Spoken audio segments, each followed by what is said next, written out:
So hello guys, welcome to our channel और welcome back to our channel. तो ये वाली वीडियो में हम लोग डिस्कस करेंगे एक बहुत ही इंपॉर्टेंट क्वेश्चन, वो है define aromatic amines and discuss the basicity of amines and the effect of substituents on basicity of amines. तो बेसिकली इस क्वेश्चन में हम लोगों को करना है डिफाइन एरोमेटिक अमीन्स को, फिर उसको डिस्कस करना है उसकी बेसिसिटी कि उसकी बेसिसिटी कैसे होती है, अमीन्स की क्यों होती है बेसिसिटी, और उसके बाद जो थर्ड पॉइंट है वो डिस्कस करना है कि अगर हम लोग अमीन्स पे कोई भी सब्स्टिट्यूएंट लगा दें, कोई भी ग्रुप लगाए, तो उसकी बेसिसिटी कैसे अफेक्ट होगी, क्या वो घटेगी कि बढ़ेगी, और अगर घटेगी बढ़ेगी तो क्यों घटेगी बढ़ेगी। ओके, तो ये दोस्तों बहुत इंपॉर्टेंट क्वेश्चन है यूनिट 2 का, और ये कई बार AKTU एग्जाम में पूछे जा चुका है ना। तो हम लोग आज इसी क्वेश्चन को डिटेल में डिस्कस करेंगे और इसके सोल्यूशन देंगे कि क्या है और कैसे लिखना है। ओके, सो स्टार्ट करने से पहले जस्ट वेरी क्विक, हम लोग इस सीरीज़ में सारे AKTU के इंपॉर्टेंट क्वेश्चंस की पूरी एक वीडियो सीरीज़ बना रहे हैं, जिसमें हम लोगों ने सारे क्वेश्चन डिस्कस किए हैं। जैसे कि पुराना क्वेश्चन ये था कि explain the effects of substituent on acidity of phenol.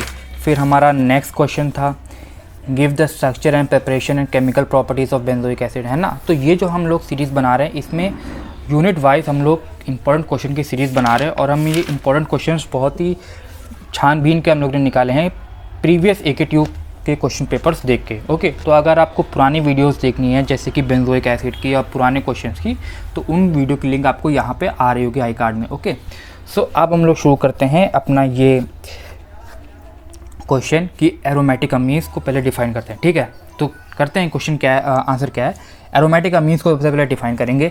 These are a type of amines, तो ये एक टाइप के अमीन्स होते हैं। ये aromatic amines means, aromatic amines मतलब इसमें एक बेंजीन रिंग लगी होगी। अब कैसे लगी होगी, एरोमेटिसिटी का मतलब तो सब लोग आप समझते होंगे क्या है। ओके, देखते हैं थोड़ा सा डिटेल में देखते हैं। सो एरोमेटिक अमीन्स कुछ इस प्रकार से दिखते हैं। ये होती है बेंजीन रिंग, और यहाँ पे लगा होता है अमीन, और यहाँ पे नाइट्रोजन के पास लोन पेयर होते हैं, वो सबको पता है। ओके, सो यही होते हैं एरोमेटिक अमीन्स। पढ़ते हैं aromatic amines, these are the types of amines which contain aromatic ring. Aromatic ring means ये बेंजीन रिंग जहाँ पे रेजोनेंस है। Okay, this is a compound having NH2 group attach to the benzene ring. तो यहाँ पे एक NH2 group होता है जो बेंजीन रिंग से अटैच होता है। ओके, थोड़ी प्रॉपर्टीज़ पढ़ते हैं क्योंकि हम लोग को डिफाइन करना है। दे आर कलरलेस लिक्विड और सॉलिड विथ अनप्लेजेंट स्मेल। तो ये कलरलेस होते हैं, क्या तो कभी कुछ कंपाउंड सॉलिड में पाए जाते हैं, कुछ कंपाउंड लिक्विड में पाए जाते हैं, और अनप्लेजेंट स्मेल होते हैं। ठीक है, फिर नेक्स्ट है the melting point and boiling point of aromatic amines also increases with increase in molecular weight of compound. So जो मेल्टिंग पॉइंट और बॉइलिंग पॉइंट है ये इंक्रीज होती है अगर आप इनका मॉलिकुलर वेट इंक्रीज करें। ओके, फिर नेक्स्ट पॉइंट है they are basic in nature due to presence of lone pair. So क्योंकि इनमें यहाँ पे नाइट्रोजन में एक लोन पेयर होता है, तो ये बेसिक इन नेचर होते हैं। ओके, तो ये आप समझ सकते हैं कि ये बेसिक इन नेचर होते हैं। हम लोग इस स्पेसिसिटी को आगे डिटेल में डिस्कस करेंगे, तो आप उसकी चिंता मत करिए। ओके, देन नेक्स्ट पॉइंट है सॉल्युबल इन ऑर्गेनिक सॉल्वेंट। तो ऑर्गेनिक सॉल्वेंट में सॉल्युबल है, and insoluble in water due to presence of an aromatic ring. So aromatic ring की प्रेजेंस में होने की वजह से ये जो है ऑर्गेनिक सॉल्वेंट में तो सॉल्युबल होते हैं, लेकिन इनसॉल्युबल होते हैं वाटर में। तो आपको ये पॉइंट ध्यान रखना है, soluble in organic solvent but insoluble in water due to presence of aromatic ring. Okay, next देखते हैं जो मेन बात है हमारी बेसिसिटी डिस्कस करने की कि बेसिसिटी कैसे होती है। ओके, तो ये इसका स्ट्रक्चर है। The basicity of aromatic amine arises due to the presence of lone pair of electron on the nitrogen atom. So ये क्या है, बेसिसिटी क्यों आती है, क्योंकि ये जो लोन पेयर है ना, नाइट्रोजन के पास लोन पेयर है। अब ये इसके पास नाइट्रोजन के पास इसके पास एक टेंडेंसी है, कैपेबिलिटी है कि ये अपने लोन पेयर डोनेट कर सकता है, और जो अपने लोन पेयर डोनेट करता है उन्हें कहते हैं दोस्तों लुईस बेस। ठीक है, जो लोन पेयर डोनेट करता है उन्हें कहते हैं हम लोग लुईस बेस। तो ये लुईस बेस है, तो हम लोग यहाँ पे लिख भी देते हैं लुईस बेस। ठीक है, हम लोग अभी मेंशन कर देंगे। ओके, सो लुईस बेस है तो ये लोन पेयर डोनेट करने की क्षमता रखता है। ठीक है, अब लेकिन थोड़ा सा आगे देखते हैं कि क्या है, क्यों क्षमता रखता है ये।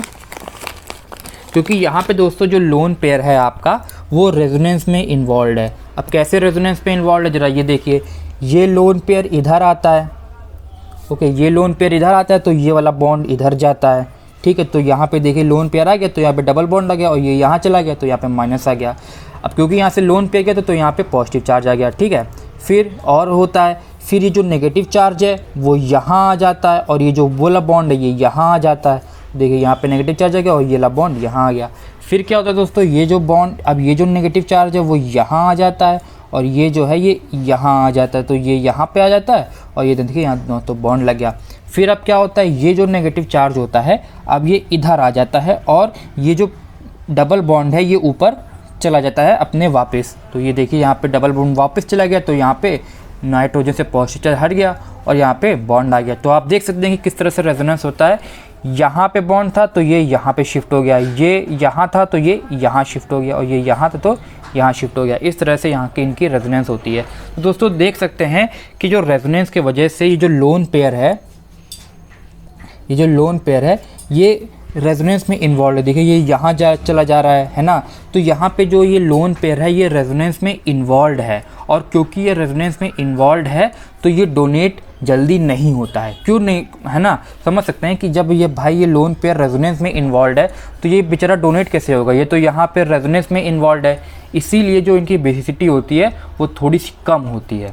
ओके, क्योंकि ये जो लोन पेयर है ना ये जल्दी डोनेट होता नहीं, क्योंकि ये लोन पेयर तो रेजोनेंस में भाई बिजी है, वो डोनेट हो ही नहीं पाता है, तो इसलिए जो बेसिसिटी है इनकी कम होती है। ओके, तो ये लिखा है since this lone pair of electron is in nitrogen atom is in conjugation with the pi electron of the ring. वही लिखी, जो pi electron of the ring है इनकी कॉन्जुगेशन में मीन्स रेजोनेंस में है। It interacts with them and that gets delocalise, तो ये इंटरेक्ट करता है और डीलोकलाइज हो जाता है। Hence it is less available for donation, और ये लेस अवेलेबल है डोनेशन के लिए। As a result aromatic amines are less basic than aliphatic amines. तो इसी वजह से जो एरोमेटिक अमीन है वो लेस बेसिक हैं as compare to aliphatic amines, है ना। ओके, सो यही बात हम लोगों ने थोड़ी सी और डिटेल में करी है कि थोड़ी सी और बात हम लोग डिटेल में करें कि क्योंकि ये लोन पेयर उधर जो वो है तो इन्वॉल्व है, तो हम लोग इस पे क्या करते हैं, ये लेस बेसिक है। ओके, और अगर आपको बेसिसिटी की वो चाहिए कंपैरिजन चाहिए, तो सबसे पहले समझ लीजिए जो एनाइल है वो सबसे ज़्यादा बेसिक होता है, फिर डाईफिनाइलामीन कम बेसिक होता है, और जो ट्राईफिनाइलामीन है वो और भी कम बेसिक होता है, ठीक है। तो और देखें कि अगर presence of an electron releasing group on substituent on nitrogen atom will increase the basic character. इसका मतलब बताते हैं क्या है कि अगर नाइट्रोजन एटम, ये जैसे ये अमीन था यहाँ पे नाइट्रोजन एटम था, अगर यहाँ पे कोई इलेक्ट्रॉन विड्रॉइंग ग्रुप में लगा दूँ, ये इलेक्ट्रॉन विड्रॉइंग ग्रुप लगा दूँ, तो क्या होगा, जो इंक्रीज़ हो जाएगा, जो बेसिक कैरेक्टर है वो इंक्रीज़ हो जाएगा। तो ये देखिए दोस्तों थोड़ा सा ये है कि ये इंक्रीज़ हो जाएगा। ओके, सो अगर मैं यहाँ पे एक इलेक्ट्रॉन विड्रॉइंग ग्रुप लगा दूं तो ये जो इसका जो बेसिक कैरेक्टर है वो इंक्रीज़ हो जाएगा। ओके, तो सब्स्टिट्यूएंट ऑन, तो effect of substituent on basicity कैसे इफेक्ट होगी। सो सिंपल मैंने इसको टर्म में लिखा है, electron donating group like OCH3 CH3 C2H5 increases the basicity. तो इलेक्ट्रॉन डोनेटिंग ग्रुप क्या करते हैं, इंक्रीज कर देते हैं, जो इलेक्ट्रॉन डोनेटिंग ग्रुप इंक्रीज कर देते हैं, while electron withdrawing group will decrease the basicity, और इलेक्ट्रॉन विड्रॉइंग ग्रुप डिक्रीज कर देते हैं बेसिसिटी, है ना।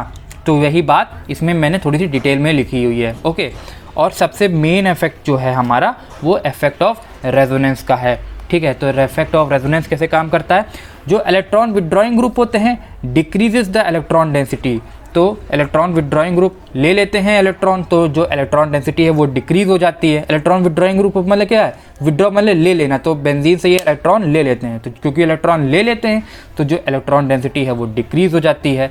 इसकी वजह से जो रेजोनेंस है वहाँ पे हेल्प हो जाता है, मीन्स रेजोनेंस और अच्छे से हो पाती है, और क्योंकि रेजोनेंस और अच्छे से हो पाती है तो स्टेबिलिटी भी इंक्रीज हो जाती है, क्योंकि रेजोनेंस से स्टेबिलिटी आती है, तो क्योंकि रेजोनेंस अच्छा हो जाता है तो स्टेबिलिटी भी अच्छी हो जाती है, और इस वजह से जो बेसिसिटी है वो डिक्रीज हो जाती है। तो अगर इलेक्ट्रॉन विड्रॉइंग ग्रुप लगाएंगे तो क्या होगा, बेसिसिटी डिक्रीज हो जाएगी।